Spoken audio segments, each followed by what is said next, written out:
Welcome to Nagahaima Engineering Courses. It is Venkat Narayanram Nalajalla standing before you to present the course Random Variables.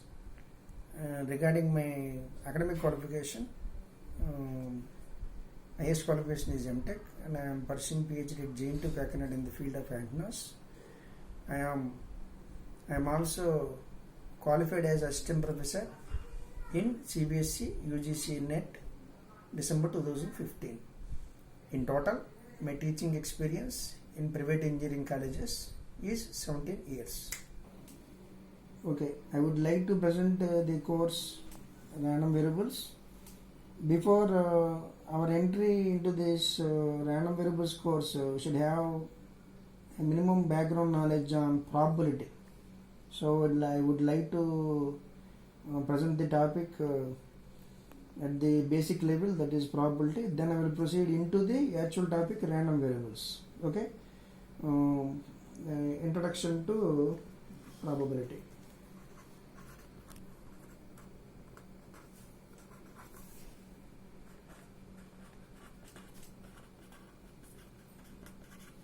Okay, introduction to probability.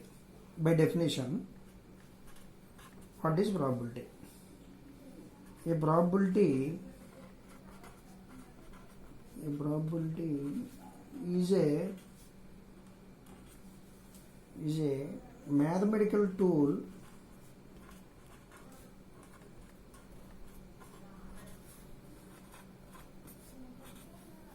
used to measure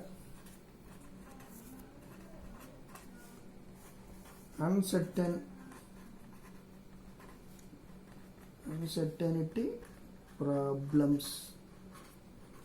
Now, let us not go deeper. Say for example, in today, we are most frequently we are in watching the TV. We came to know that where the frequency of increasing of corona cases in almost 200 plus countries is randomly changing. Then you can say that is the best example of the probability, where we cannot estimate the correct figure of how many number of persons that is being attacked with say with corona. Likewise, we can say it is some uncertainty. Therefore, again I want to repeat definition. It is the definition. A probability is a mathematical tool used to measure uncertainty problems. Okay, it is in terms of word statement, the probability can be defined like this here. We have another definition, that is axiomatic definition of probability. Axiomatic definition of probability. How it is defined? Axiom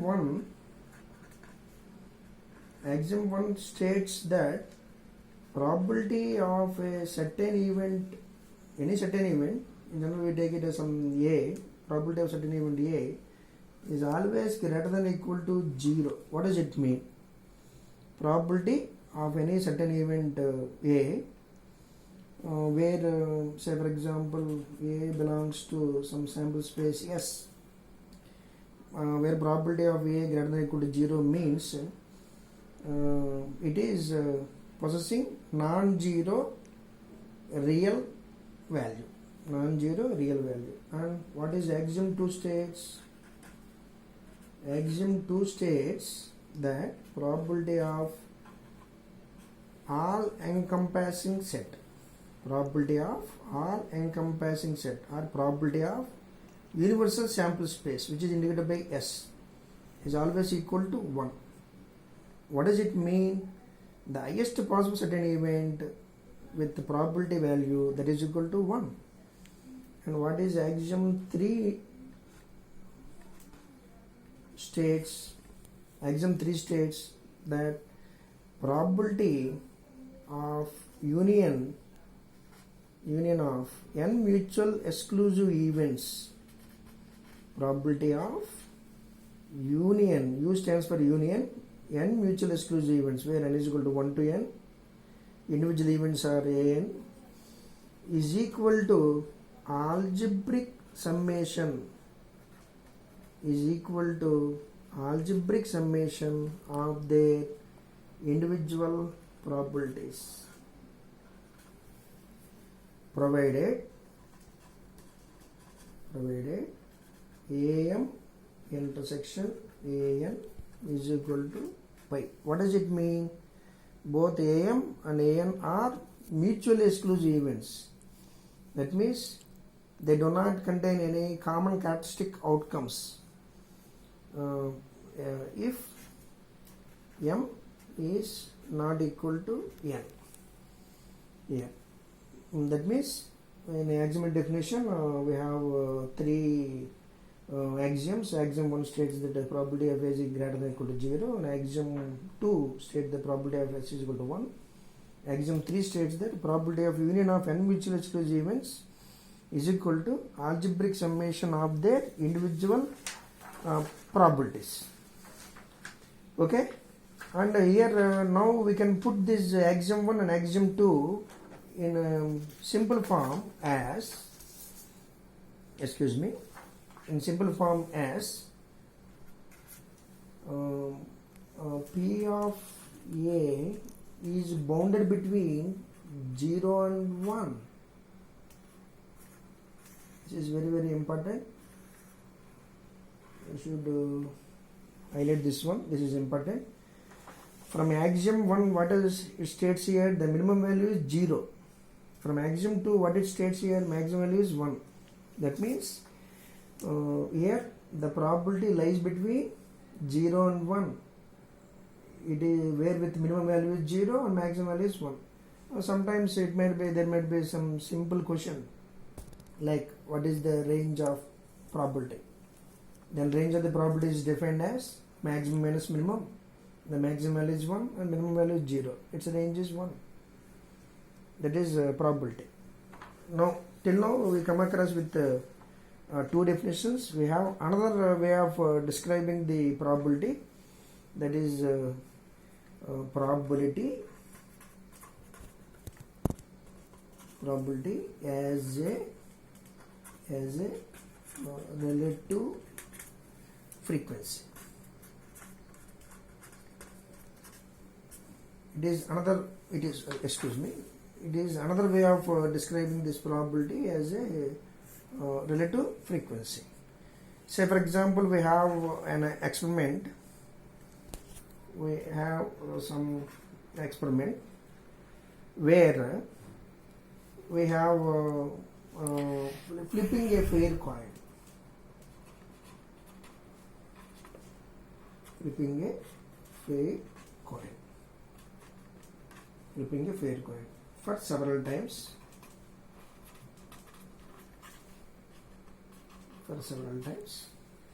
What are the possible sample space elements? Sample space is equal to, one is head, the other one is tail. You can get any one of these two outcomes. Okay, so what is this experiment here? Flipping a fair coin for several times. That means never ending. We keep on repeat the process, flipping the coin. No such some finite bounded condition.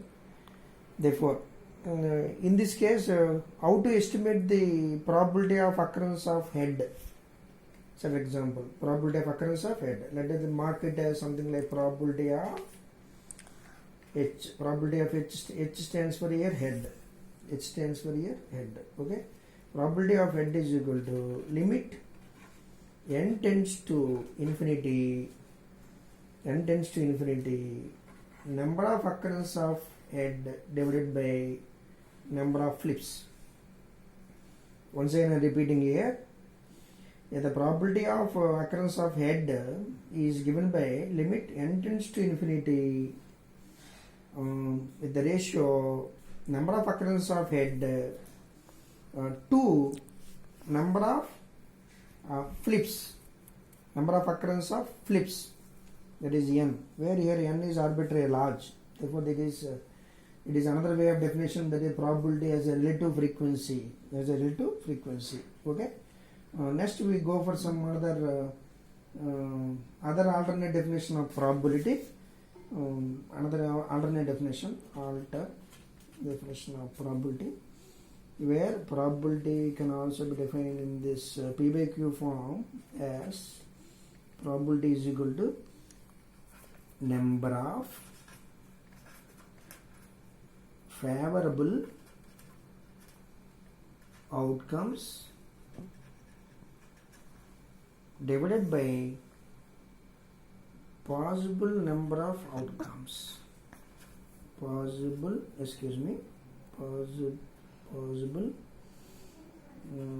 number of outcomes in an experiment.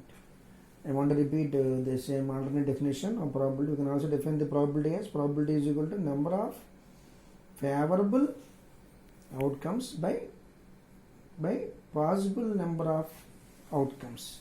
It is another way of describing this probability. Okay, let me go with some other page change. Now, till now we come across with the different definitions of probability. Now let us move into the simple experiments and how to estimate the probability. Let's start with some first example. I am marking it as example 1. What is the experiment consisting here? What is the experiment here? We want to flip a fair coin once. What is the experiment here? Experiment. I am writing in short form. EXP stands for experiment. Experiment means flipping a fair coin. Then what is the available universal sample space with this flipping coin for once? Flipping the fair coins for once. What is the available sample space? Available sample space elements are only two. One is head, the other one is tail. Okay, here. Now let us move to how to estimate this. What is the probability of occurrence of head? For example, what is the probability of occurrence of head? From the given data, how many sample space elements here? One is head, the other one is tail. That means 2. What is the point of interest here? The point of interest is where we need to estimate what is the probability of occurrence of head. It is only one specific interest.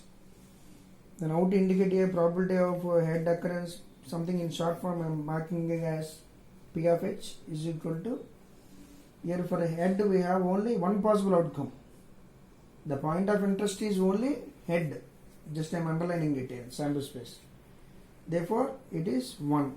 1 divided by how many possible outcomes here? One is head, the other one is tail. Therefore, it is 2. That means probability of head is equal to 1 by 2. That means 0.5. Okay. Similarly, if you want to estimate the probability of tail, because we have the fair coin where the probability of it is same as probability of tail, the same probability. Again, I need not repeat. Okay, that is in this way we can estimate the probability of occurrence of head. Let us now move on to another experiment in the form of example 2. What is the experiment here? What is the experiment? In short form I am writing experiment. Experiment is rolling a fair dice. Okay. Before we enter into this sample space, let me put some simple question before you. For dice, how many sides we have? Okay, you are right. We have 6 sides. That means in sample space we have 6 distinct sample points. What are those? Okay, 1, 2, 3, 4, 5 and 6. That means in different sample space we have 6 sample points. Now the question then we might get a question like this here. What is the probability? What is the probability of obtaining an even number